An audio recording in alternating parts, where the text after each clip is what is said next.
5 seconds.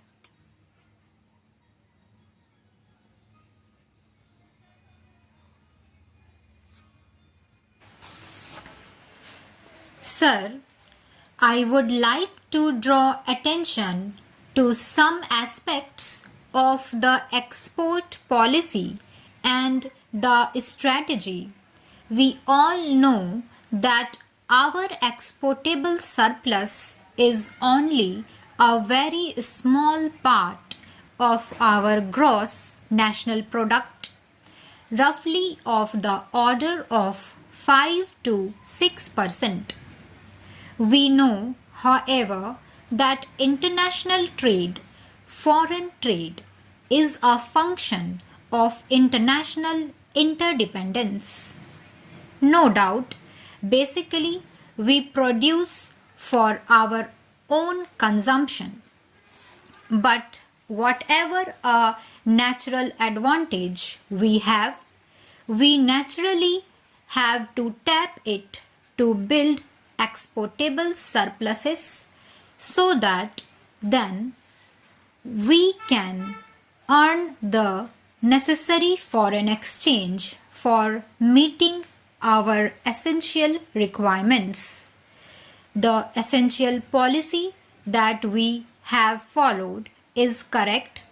I see nothing wrong to fight against the policy of export promotion and import substitution must remain our policy. But it seems in actual implementation we have failed on both fronts. Our share of the world trade has come down from roughly 1% about 2 decades ago to less than half a percent in 1984.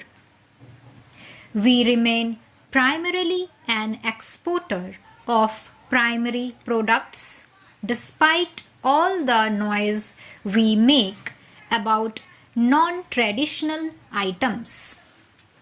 Tea, jute, iron ore, rice, spices, cashew nuts are now mainstay.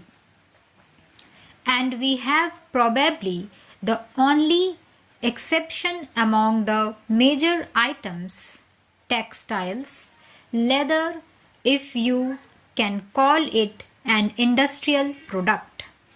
We hear so much about engineering goods.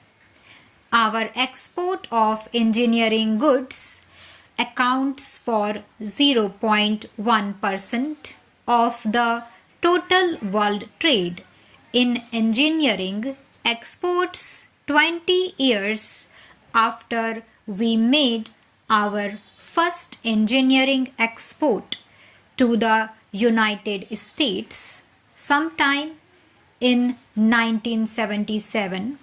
I think this needs to be improved.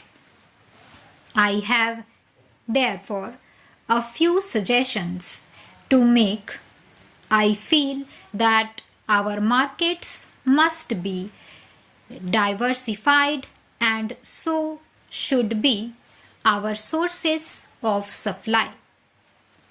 We should think of markets nearer home in our close vicinity in Africa, West Asia, in Southeast Asia. And one way of doing it will be to build mutually beneficial relationships, ties of interdependence. Secondly, there are a number of items in which greater efforts has to be put in order to organize the producers and exporters. I do not want to say combines in associations, and I think a little bit of a beginning was made in the case of jute. We can do a better collective bargaining with our buyers, and we can have more favorable terms of trade, better international marketing than we are having today. Thirdly, we have to add naturally to our value adding capacity. From iron ore, we are going to pelletization. But why cannot we go to iron and steel? After all, for a country of our dimensions and resources, 5 to 6 million tons of steel is peanuts. I just mentioned leather. From leather, we have moved on to leather goods, to shoes, etc. We must diversify our exports because if we want to have a non-operational market for non-traditional goods, we have to adopt a policy of natural self-denial. You cannot run foreign trade in terms of red and green signals. You cannot run foreign trade in terms of off again and on again principle. If you want to cultivate a foreign market, you have to service it. You have to see to it that we do not fail when there is scarcity, but we have also to see that we do not fail internally as well as externally. For this, we have to build up buffer stocks. Mr. Vice Chairman, I know that the Commerce Minister will say, yes, all these need to be done. I can do a very good job of buying and selling. But where are the things to sell?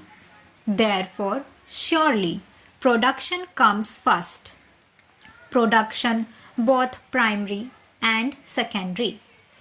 The constraints coming in the way of production have got to be removed so that the installed capacity can be fully utilized. And as my distinguished colleague has said, productivity has to be improved. For that, what is required is to whip up your infrastructure. There are transport bottlenecks in both rail and road. There are ports which simply cannot handle our import and export trade.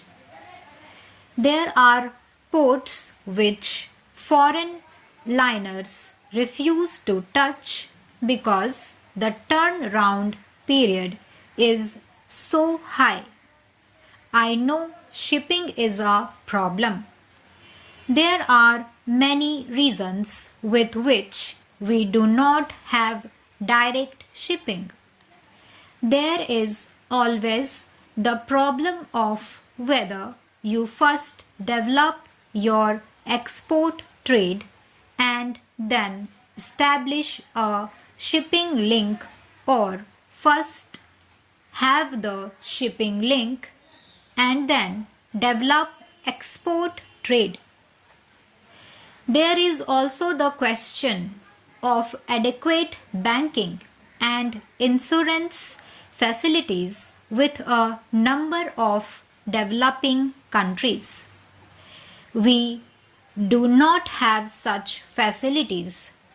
Such facilities have been by and large monopolized by the developed countries. Finally, at home, We ought to have better market intelligence and better communication facilities and perhaps more efficient methods of customs inspection. These are some of the other bottlenecks. I would like the Commerce Minister to fight against these bottlenecks and all other constraints and fight against some of his colleagues here to have them removed. Stop.